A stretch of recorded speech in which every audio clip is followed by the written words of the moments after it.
اللهم صل على سيدنا محمد اللهم صل على سيدنا محمد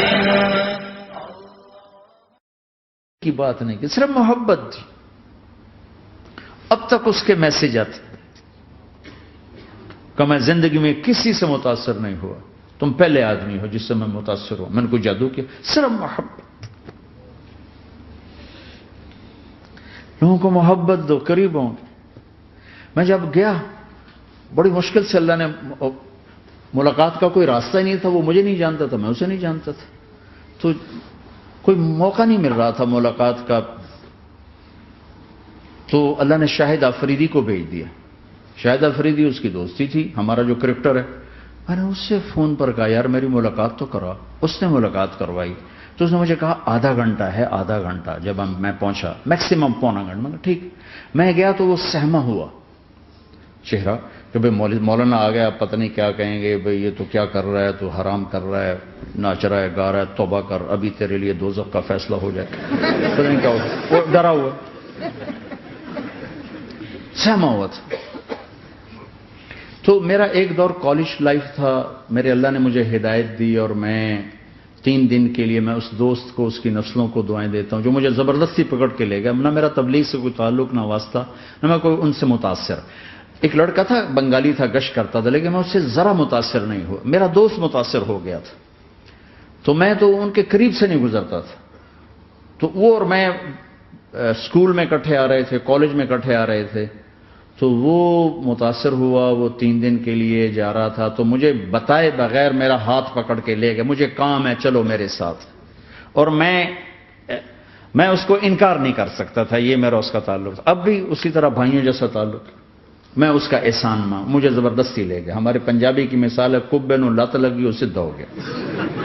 وہ جو ہوتا ہے ہنچ بیک ہوتا ہے نا, اس کو کسی نے لات ماری تو وہ سیدھا ہو گیا. میں تو مہربانی بھائی تیری لات سے میں سیدھا ہو گیا. تو مجھے تو وہ کبے والی لت پہ گئی. تو اللہ نے مجھے اس طرف لگا دیا. اور جب میری کالج لائف, میں نے کالج کا بہترین سنگر تھا, اسکول کا بہترین, یہ جنید جمشید کیا ہے جو اس زمانے میں یہ سارا کو اٹھایا میں نے سارا کیا ہے. تو اب وہ بیچارہ ایسے بیٹھا ہوا, تو میں نے اس سے بیٹھتے فلموں کی باتیں شروع کر دی. اور تھوڑی دیر بعد میں نے محسوس کیا کہ فرام 60 to 72 جو فلم انڈسٹری کو جتنا میں جانتا تھا اتنا وہ نہیں جانتا تھا. تو اس کے اوپر میرے علم کا روپ پڑ گیا. اس کی لائن کا علم تھا نا. تو حیران پریشان, یہ واز تو ہو نہیں رہا. تو کبھی دلیپ کمار کی باتیں شروع ہو گئیں, کبھی راج کپور کی شروع ہو گئی, اور کبھی محبوب صاحب شروع ہو گئے, کبھی مدن موہن شروع ہو گئے. وہ آدھا گھنٹہ تو یوں ہی گزر گیا. تو آدھے گھنٹے کے بعد میں نے کہا جی ہمارا تو ٹائم اوور کا نہیں, اٹھیں چلے ادھر چل کے بیٹھتے. میں کھانے کی ٹیبل پر تھے تو وہاں جا کے بیٹھ گئے. پھر وہی باتیں شروع ہو گئی. جب اس کا سارا خوف دور ہو گیا اور ریلیکس ہو گیا, اس میں 1.25 گھنٹے سے 50 منٹ گزر گئے تھے. تو پھر میں نے کہا عامر بھائی آپ حج پہ آئے ہیں, اگر آپ اجازت دیں تو آپ کو اپنے نبی کا حج سنو. کہنے لگا ہاں جی ضرور سنائی. پھر میں 1.25 گھنٹہ بولتا رہا اور وہ ایسے کر کے یہاں سے وہ یوں نہیں ہوا. 1.25 گھنٹہ ایسے بیٹھ کے یوں سنتا, ہلا نہیں اپنی جگہ سے. لوگ محبت کے بھوکے ہیں, تم فتوے دینا شروع کر دیتے. 2 گھنٹے کی ملاقات کے بعد جب ہم نکلے تو نیچے تک چھوڑنے آیا عامر خان. حج کے بعد میں نے کہا ایک ملاقات اور ہو جائے گا, ضرور ہوگی. پھر اس کا میسج آیا کہ میں مدینے چلا گیا ہوں, معذرت چاہتا ہوں. میں نے کہا میں مدینے آ جاؤں گا, میں مدینے پہلے ہو آیا تھا حج سے پہلے. تو اس نے کہا کہ آپ 14 تاریخ کو آ جائیں, 4 سے 6 کا ٹائم میں نے آپ کے لیے رکھا ہے. تو میں جنید اور ایک اور ساتھی ہم دوبارہ وہاں چلے گئے 4 بجے. 4:15 ہم اس کے ساتھ ہماری شوٹنگ شروع ہوئی. 4:15 سے 10:15 تک 6 گھنٹے مسلسل, اور اس کے ماتھے پہ ذرا نشان نہیں آیا کہ میں بور ہو رہا ہوں. اور اس کے بعد ہم اٹھے، اس کا جی نہیں چاہ رہا تھا کہ ہم اٹھ کے چلے جائیں. محبت. پھر ایک امتحان پڑ گیا. میں اجتماع میں تھا رائمنڈ کے پچھلے سال. اس کا میسج آ گیا میری فلم تلاش آ رہی، اس کی کامیابی کی دعا کرو. اے چنگی بڑی. میں کہا اب کیا کروں؟ جواب دینا بھی ضروری، دعا بھی نہیں ہو سکتی، کیا کروں؟ تو جب وہ میسج آیا تو میرے سامنے کوئی 10-12 علماء بیٹھے تھے. میں نے کہا بھائی یہ میسج ہے، اس کا جواب. کہا جی یہ ہمارا فیلڈ نہیں تمہارا ہے، تو ہی جواب دے. میں سارا دن سوچتا رہا، مجھے کوئی جواب سمجھ میں نہیں آیا کہ جان بھی بچ جائے، جواب بھی چلا جائے. پھر اگلا دن بھی گزر گیا، مجھے کچھ سمجھ میں نہیں آیا. میں عصر کا وضو کر رہا تھا، ایک دم اللہ نے ایک مضمون دل میں ڈالا.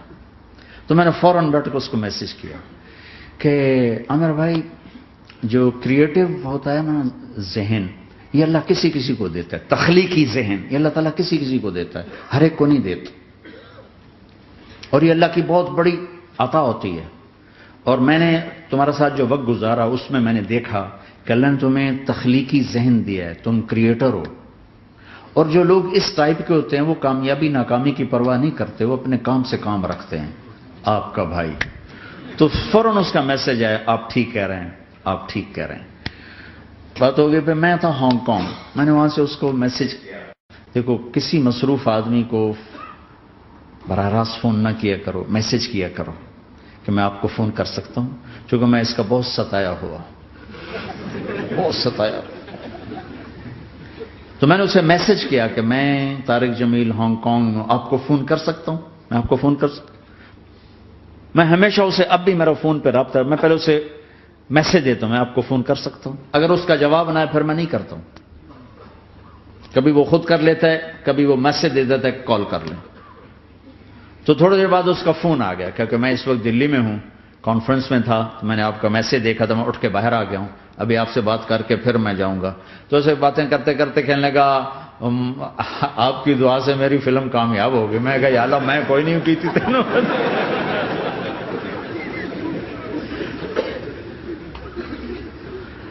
بھائیو محبتیں بانٹو، نفرتیں تو پہلے ہی بہت پھیل چکی. نشہ پلا کے گرانا تو سب کو آتا ہے، مزہ تو تب